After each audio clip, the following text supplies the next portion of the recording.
The Phala Phala scandal, widely known as Farmgate, is back at the center of South African politics, and it's thanks to a massive legal shift that just landed. Response to the Constitutional Court ruling that Parliament acted unlawfully in 2022 when it rejected a report by the independent panel.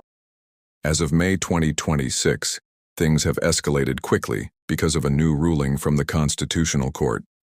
To understand why this is such a big deal right now, you have to look back at how it all started. The whole mess stems from a burglary back in February 2020 at President Cyril Ramaphosa's private game farm in Limpopo. He alleged that the president bypassed the police entirely, choosing instead to use his own presidential protection unit to run a secret, off-the-books investigation. According to Fraser, this went beyond just tracking the thieves. He claimed it involved kidnapping and even bribing the suspects to keep them quiet. Deep in the Limpopo hills, Cyril Ramaphosa spends his downtime breeding world-class buffalo. It's a quiet, prestigious corner of the country built on privacy, the kind of privacy that, as we'd eventually find out, was hiding a massive secret. Ramaphosa took office riding the high of the new dawn. He was supposed to be the cleanup crew, the leader who would finally scrub away the deep-seated corruption of the Zuma years. But on February 9, 2020, that promise hit a wall.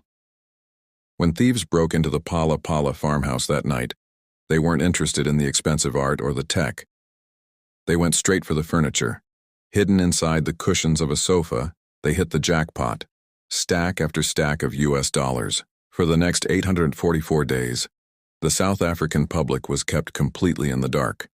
That changed in June 2022, when former spy chief Arthur Fraser walked into the Rosebank police station. He wasn't just there to report a break-in, he was there to pull the pin on a political grenade. Fraser's affidavit read like a thriller.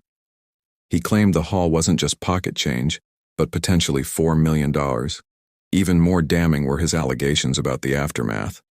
That the president's head of security, Major General Wally Roode, ran a clandestine hunt for the thieves that stretched into Namibia, allegedly involving kidnappings and hush money to keep the suspects quiet.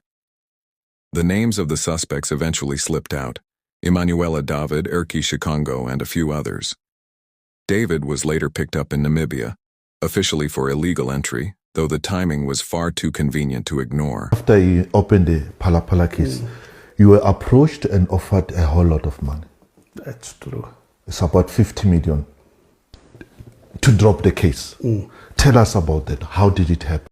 The presidency went into full damage control mode. They admitted a robbery happened but downplayed the numbers, claiming the total was only $580,000. Their explanation for the cash? Buffalo. Specifically, a Sudanese businessman named Mustafa Mohammed Ibrahim Hazim supposedly bought 20 head of cattle in cold hard cash. Investigators, however, spotted a glaring hole in the story. Years later, those buffalo were still grazing at Phala Phala. The deal was never actually finished. By 2023, various state institutions began clearing the president's name. The Reserve Bank found no exchange control violations, and the public protector cleared him of ethics breaches. For the ANC, the case was closed. For the opposition, it felt like state capture all over again. Back in December 2022, the ANC had used its numbers to squash a Section 89 report that suggested the president had a serious case to answer. It looked like the end of the line. But the law has a way of circling back. On May 8, 2026, the Constitutional Court handed down a judgment that flipped the script entirely. The court's ruling was blunt. Parliament had acted unconstitutionally. You can't just vote away findings of serious misconduct to avoid an inquiry. In an instant, the 2022 vote that saved Ramaphosa was declared invalid. We're now in a different political world, the era of the government of national unity. The stakes have shifted. The DA, once Ramaphosa's fiercest critics, are now sitting at the same table in his coalition. Will they stick by him, or will the coalition collapse under the weight of that sofa? As of May 2026, the impeachment committee is officially coming together. It's a historic first. A sitting South African president facing a formal trial for his private dealings. Cyril Ramaphosa survived the struggle against apartheid, the cutthroat world of the unions, and decades of ANC infighting. But now, he has to face the ghost of Phala Phala,